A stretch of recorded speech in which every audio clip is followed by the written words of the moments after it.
Good morning, everyone. Thanks so much for joining us. 1 year ago, in the wake of George Floyd's murder and the ensuing national discussion of long festering racial issues and inequities, we spoke with Segun Idowu, President and CEO of the Black Economic Council of Massachusetts, about his group's work in closing the racial wealth gap and advancing the growth of Black economic clout. He joins us now for an update. Segun, welcome. Thanks for having me back, John.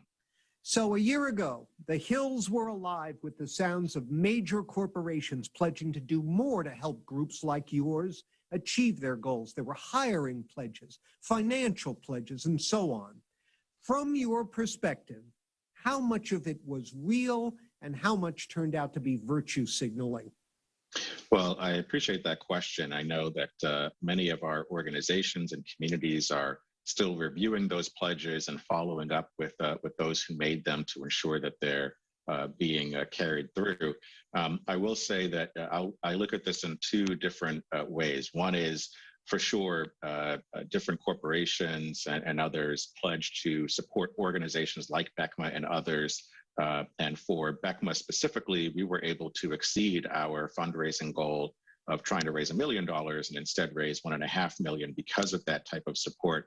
But as an organization, we know it's not just about giving money to different nonprofits. It's about ensuring that our entire community benefits from these supports. And so what we're doing now as an organization is working with different corporate partners to outline how those pledges can be not only met and carried through on, but done so in a meaningful way that impacts our entire community.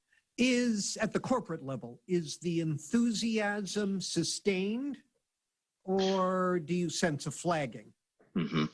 I think that's a great question. And I will say that a year ago, this time, myself and many others who are older than me were very cynical about how long the energy and momentum would last around supporting issues of racial equity. You know, particularly my elders who were around at the time when Dr. King was assassinated, were sharing stories and reflecting on how in the late 60s and early 70s, there was this massive momentum toward, as you mentioned at the top, hiring more people of color, particularly Black people, giving more contracts to Black companies, and how that effort died down very quickly. And attentions turned toward other matters.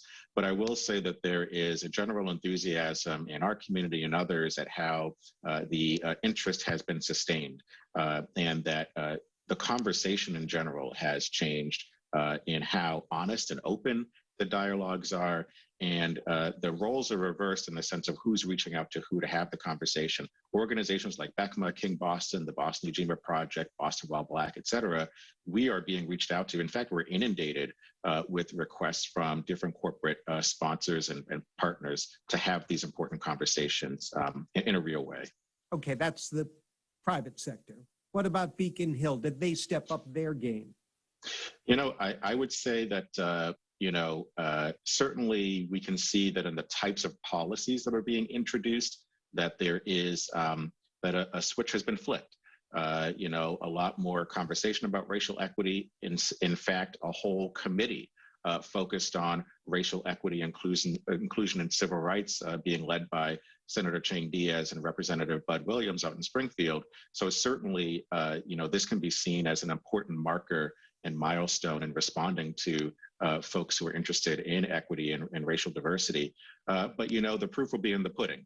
So right now is budget season. So, if money is directed in ways and places that advocates are pushing for, we can certainly say that that Beacon Hill is moving in that direction. And if different policy items that are being pushed for, at BECMA, we're pushing for the public bank and other items.